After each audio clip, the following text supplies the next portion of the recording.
예, 오늘 말씀 보겠습니다. 오늘 말씀은 마가복음 9장 38절부터 40절 말씀이 되겠습니다.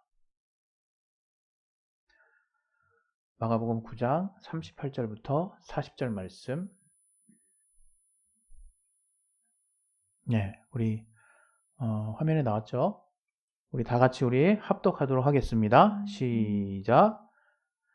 요한이 예수께 여짜오되 선생님, 우리를 따르지 않는 어떤 자가 주의 이름으로 귀신을 내어 쫓는 것을 우리가 보고 우리를 따르지 아니하므로 금하였나이다. 예수께서 가라사대 금하지 말라. 내 이름을 의탁하여 능한 일을 행하고 즉시로 나를 비방할 자가 없느니라. 우리를 반대하지 않는 자는 우리를 위하는 자니라. 아멘. 오늘 또 이 말씀 통해서 하나님이 또 우리 각자의 삶에, 또 우리 가정에, 또 우리가 속한 지경에, 또 우리 교회에 주시는 말씀을 또 내가 또 온전하게 깨달을 수 있도록 하나님 내게 들을 길 허락하여 주시고 내 마음밭을 열어주셔서 또 풍성한 결실을 할 수 있도록 도와달라고 우리 시간 예수의 한 번 하시 기도하겠습니다. 예수요! 하나님 아버지, 오늘 또 이 말씀 가운데 하나님 은혜 받게 도와주시옵소서. 아버지 말씀에 또 하나님의 또 정말 선한 인도하심을 받을 수 있도록 아버지 도와주시고 인도해 주옵소서. 깨닫게 하여 주시고 도와주시옵소서. 아버지 들을 길 허락하여 주시옵소서. 마음을 열어 주시옵소서. 예수 이름으로 기도했습니다. 아멘.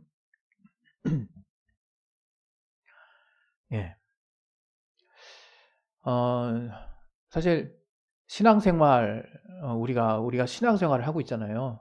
그런데 우리 교회는 일찌감치 신앙이 곧 삶이다, 이런 주장하에 삶과 신앙을 분리할 수 없다라는 강조점을 계속해서 여러분들에게 좀 표시했습니다.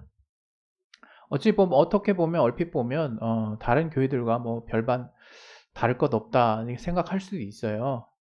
그러나 모르겠습니다. 제가 이제 예전에 또 어렸을 때 또 다녔던 또 장로 교회도 있었고 감리 교회도 있었고 또 그 이후에 또 이제 또 큰 교회도 이제 있으면서 나름 이제 신앙생활을 해봤을 때 참 교회가 그 사람의 신앙에 미치는 영향이 정말 지대한 거구나, 이제 이런 생각을 정말 지울 수가 없더라고요.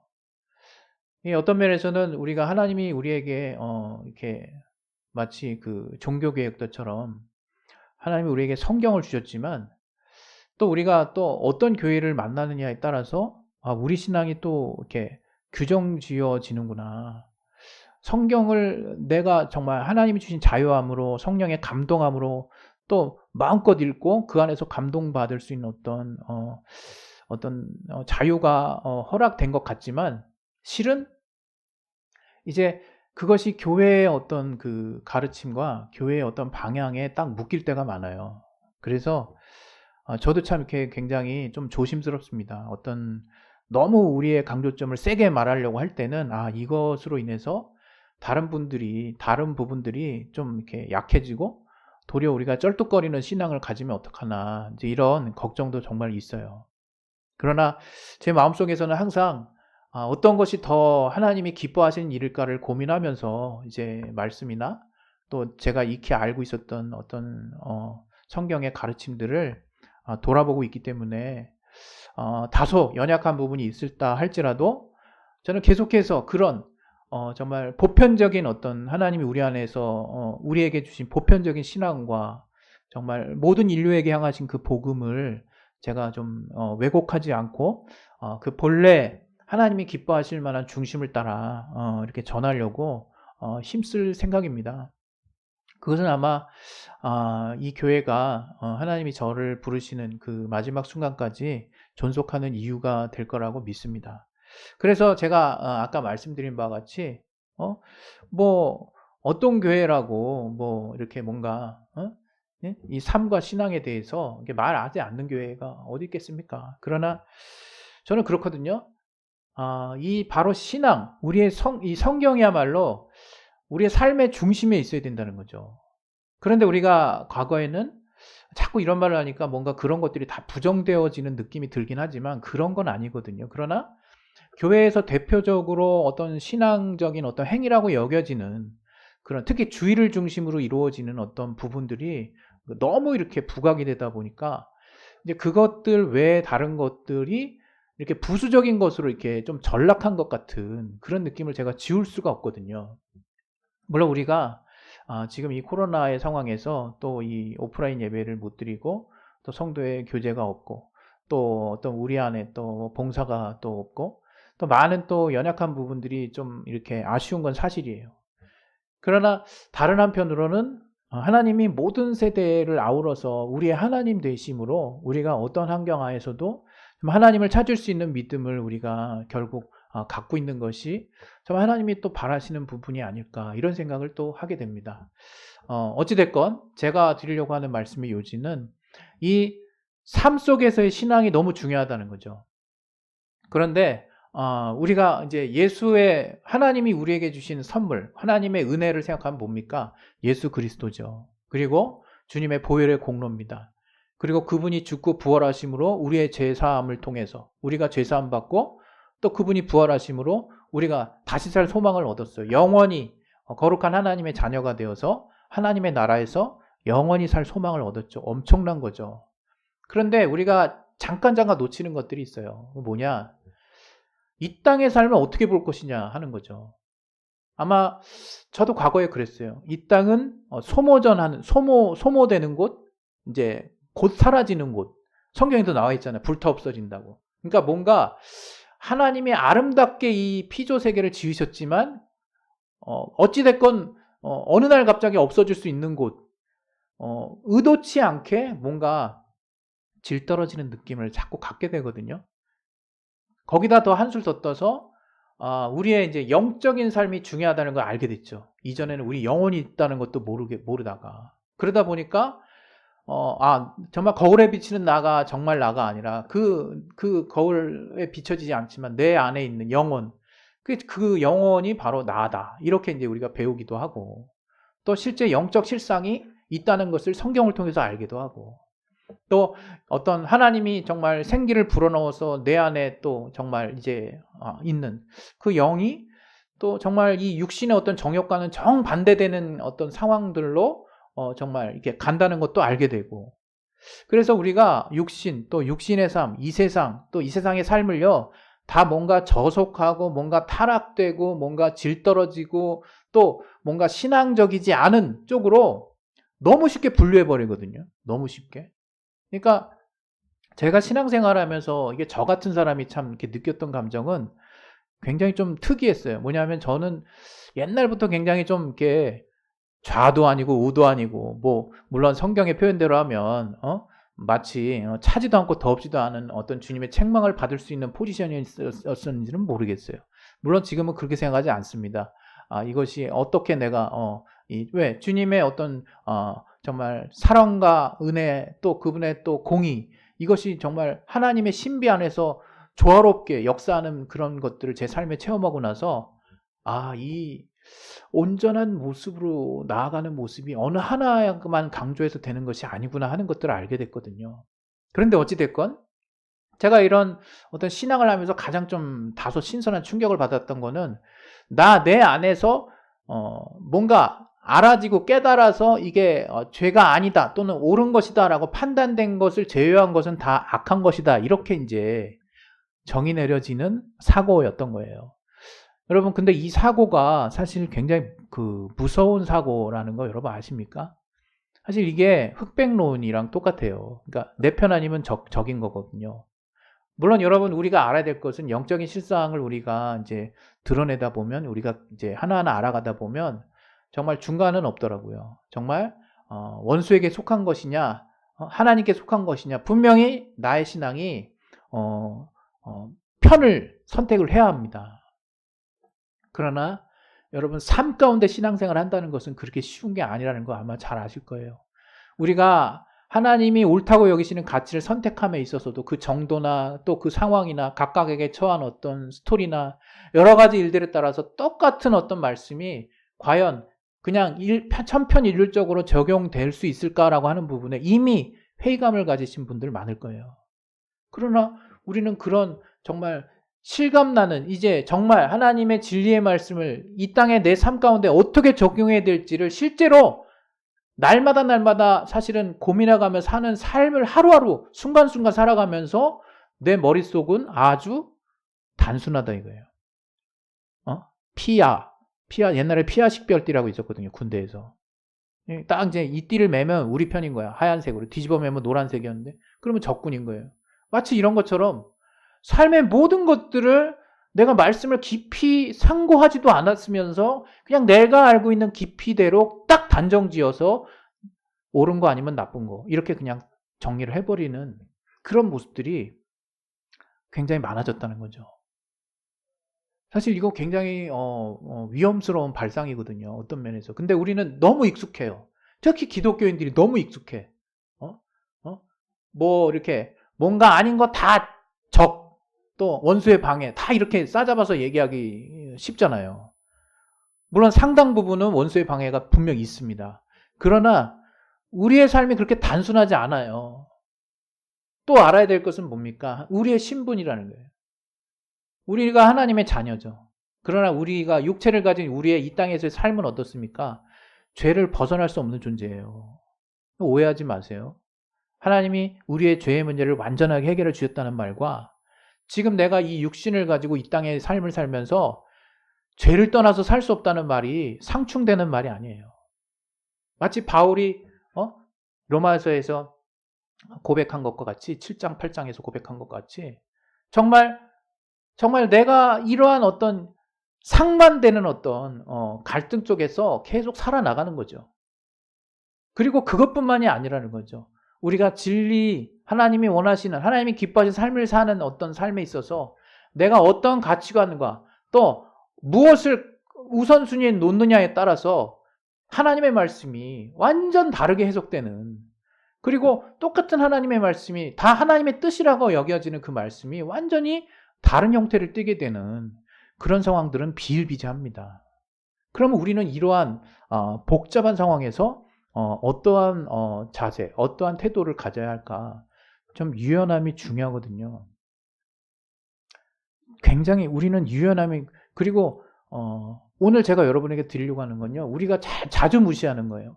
뭔가 하나님 앞에 담대함, 믿음, 신실함, 그 다음에 승리, 그 다음에 적을 물리치고 마귀를 또 물리치고 우리가 또 아닌 것에 대해서 단호하게 꺾어버리고 하는 부분에 대해서는 우리가 뭔가 확실하게 뭔가 화끈하게 생각을 하면서 정작 자기 삶은 안 그래.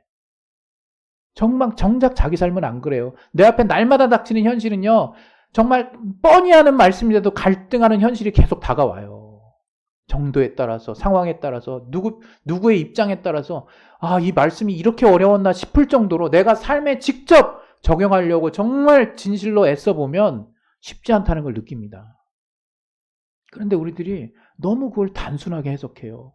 그걸 너무 단순하게 이렇게 바꿔버려요. 물론 신앙을 복잡하게 하라는 말이 아니거든요.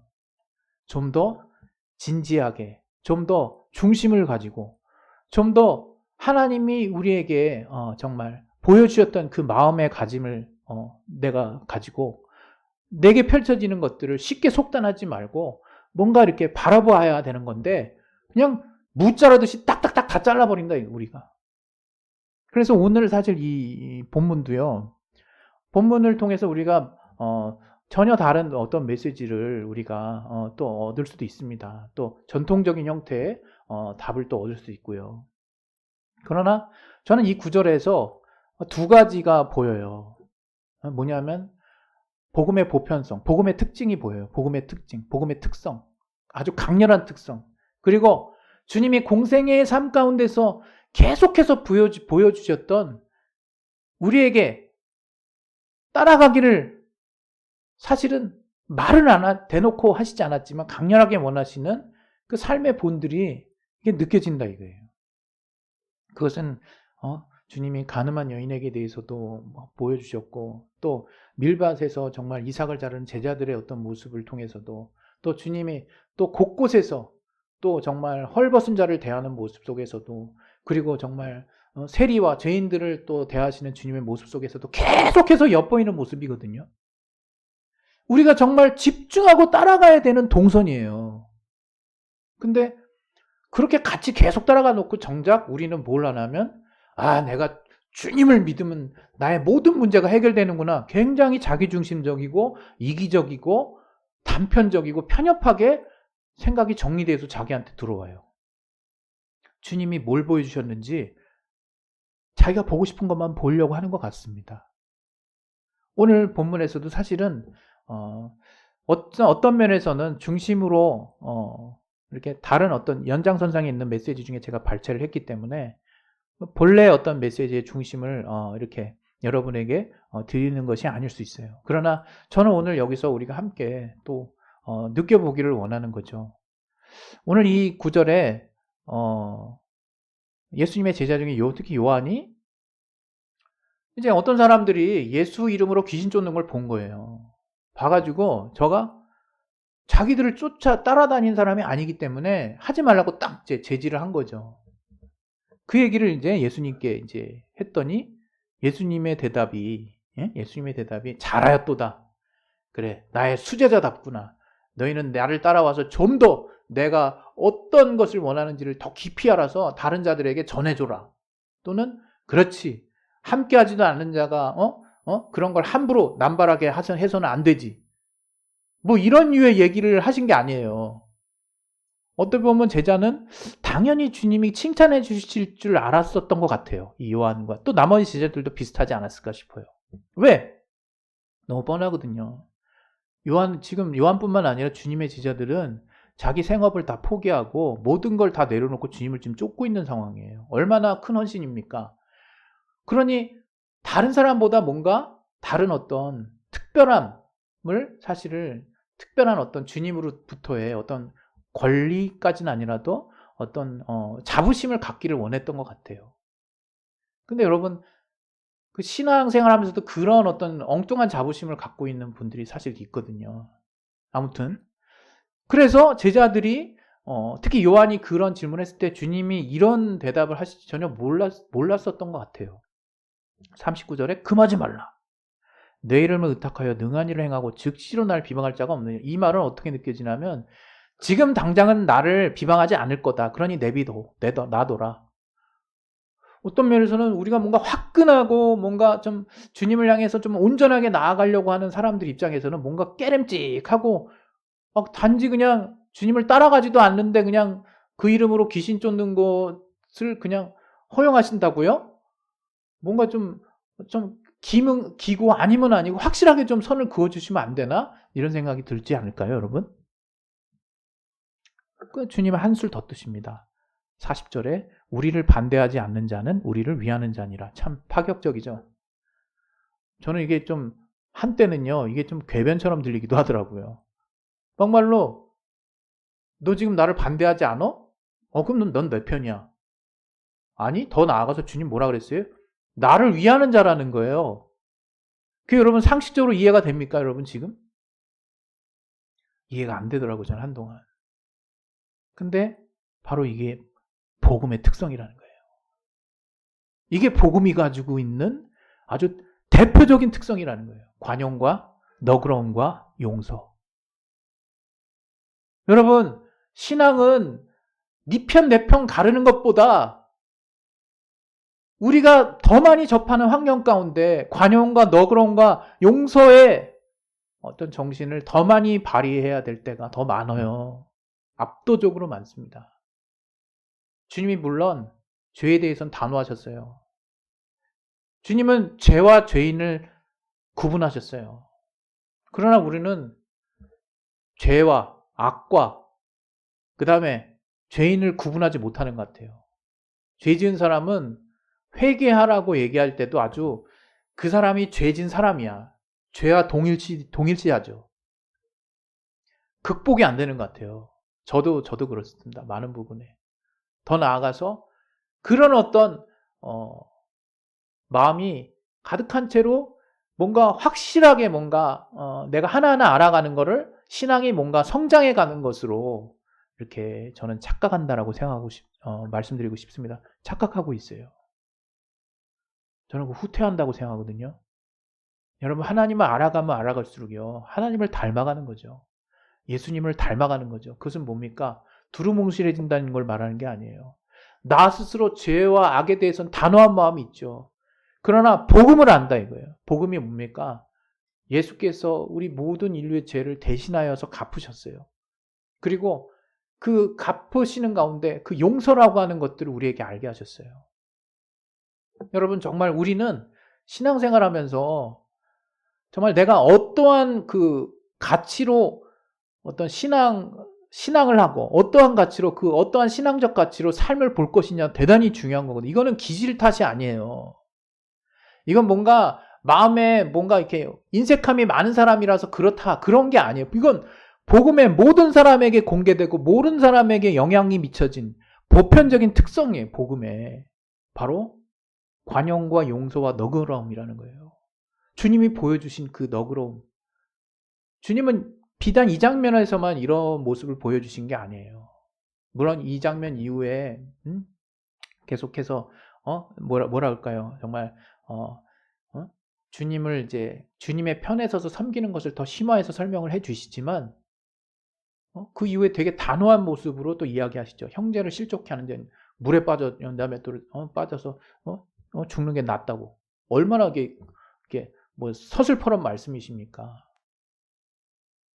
다시 말하면 우리 신앙이 지금 올해 제 신앙의 재건축이라는 어떤 주제로 이렇게 큰 주제로 하나하나 제가 어쨌든 알게 된 것을 위주로 여러분과 나누고 있는데 신앙의 좀 기본적인 자세를 복음이 갖고 있는 어떤 특성 안에 나의 어떤 모습을 완전하게 바꾸려고 하는 어떤 노력이 필요해요. 우리가 잘 안 되거든요. 잘 안 돼요. 그러나 의지가 필요합니다. 왜? 우리 안에 의지가 있을 때 하나님이 도와주세요. 물론 그 의지는 상대적입니다. 어떤 사람에게는 정말 형편없이 보이는, 남들이 봤을 때 저게 의지냐 싶을 정도의 아주 정말 잘 보이지도 않는 의지일 수 있어요. 그러나 의지는 써야 되는 거죠. 내가 가진 의지를. 그래서 그것을 통해서 정말 여러분 안에 정말 바뀌어져 나가야 될 것은 바뀌어야 되는 거죠. 오늘 제가 여러분께 저를 포함해서 간절히 또 이제 벌써 3월이 되긴 했지만 3월이 돼가지만 우리가 바라는 것은 정말 신앙을 내가 새롭게 하는데 가장 필요한 것이 밑바탕에 주님의 용서와 관용과 너그러움의 어떤 마음이 내 안에 좀 흘러 넘칠 수 있도록 그렇게 해야 된다라는 생각이 들어요. 여러분, 오늘 이 말씀에 정말 이것이 또 정말 지향하는 어떤 주제가 다른 부분이 또 나올 수 있어요. 그러나 저는 오늘 이 말씀을 통해서 정말 주님의 관용과 주님의 너그러움이 얼마나 큰지를 참 느껴요. 세리 마태를 통해서도 느끼고 가늠하는 여인을 통해서도 느끼고 저를 향해서 정말 채찍질을 하고 또 못질하는 온 인류를 향해서도 하나님이 어떠한 마음을 가지고 우리를 대하셨는지가 점점점 이렇게 깊이 있게 알아지면 알아질수록 저는 주님을 닮을 수밖에 없는 거죠. 내가 비록 완전하지 못한 삶을 산다 할지라도 정말 우리의 삶이 정말 하나님 안에서 정말 기억하신 바 된 삶이 정말 되어야 한다면 저는 그 삶의 시작은 바로 복음의 특성, 복음의 향기가 가득 묻어나 있는 주님의 용서와 관용과 너그러움이 나의 근본 바탕을 이루는 그런 삶이 되어야 한다고 생각합니다. 예, 우리 시간에 이제 기도하겠습니다. 기도하실 때 여러분 정말 저도 그렇지만 좀 속단하는 좀 그 습성을 버렸으면 좋겠어요. 이게 기독교 이렇게 신앙을 가지면서 이편 저편 나누는 거가 얼마나 제가 이렇게 약삭 빠르게 된지 몰라요. 그냥 아니 어떤 건 다 악이야, 어떤 건 다 정말 선이야. 근데 그렇게 정말 이렇게 뚜렷하게 구분해낼 수 없는 삶의 상황들이 너무 많거든요. 그렇다면 어떻게 됩니까? 더 진지하게, 더 신중하게, 그러나 정말 하나님이 원하시는 삶의 모습이 무엇일까를 더 하나하나 돌아보면서 여러분이 속단하지 않고 또 항상 마음 가운데 정말 내가 복음의 은혜를 받은 자처럼 주님이 주시는 용서와 관용의 정신을 가지고 정말 우리의 이웃들, 우리의 주변을 돌아보는 것이 너무나 필요합니다. 여러분, 그런 마음, 우리가 뭐 아닌 거 다 구분해가지고 다 제거하고 하나님 원하시는 뜻만 향해서 막 달려나간다고, 그런다고 여러분이 막 신앙적으로 성장한다고 생각할 수 있어요. 그러나 내 안에, 내 마음의 중심에 주님의 마음을 내가 정말 닮을 수 없다면, 주님의 마음이 사모가 되지 않는다면, 여러분이 주님의 뜻 가운데 또 알게 된 많은 가치들이 다 정말 의미 없는 어떤 것들로 이렇게 정말 이렇게 덮여 있을 수 있어요. 우리 시간 이제 기도하겠습니다. 기도하실 때 정말 하나님께서 우리에게 보여주신 것이 과연 무엇이냐. 분명히 죄에 대해서 단호한 모습도 보여주셨지만 그러한 우리들, 그 죄를 도무지 이 삶 가운데 초월할 수 없는 우리들에게 용서라는 걸 주셨다는 거예요. 그걸 또 우리는 복음이라고 우리는 알고 있거든요. 용서와 끝없는 또 회개의 기회와 또 그로 말미암아 변함없이 우리를 깨끗한 하나님의, 정말 거룩한 하나님의 자녀로 여겨주시는, 그렇게 또 정말 만드신 아버지의 그냥 무한한 인내와 용서, 거기에 여러분이 막 그냥 스스로 막 숨 막히고 지체하라는 게 아니라 우리의 신앙도 그러한 터 위에 시작돼야 된다는 거예요. 주님의 용서와 너그러움과 관용 안에서. 그것은 어떤 특별한 어떤 덕목이나 어떤 그런 부분이 아니라 바로 복음이 나타내고 있는 특성이에요. 또 주님이 우리에게 공생의 삶 가운데 너무나 많은 순간 보여주었던 모습이에요. 이런 주님의 너그러움과 관용을 여러분은 신앙의 가장 중심에 놓는 삶을 살 수 있기를 예수 이름으로 축원드립니다. 우리 시간에 예수의 한번 하시고 우리 기도하겠습니다. 예수요! 하나님 아버지 삶 가운데 또 하나님이 우리에게 보여주신 정말 온전한 삶을 우리가 깨달을 수 있도록 아버지 도와주시옵소서.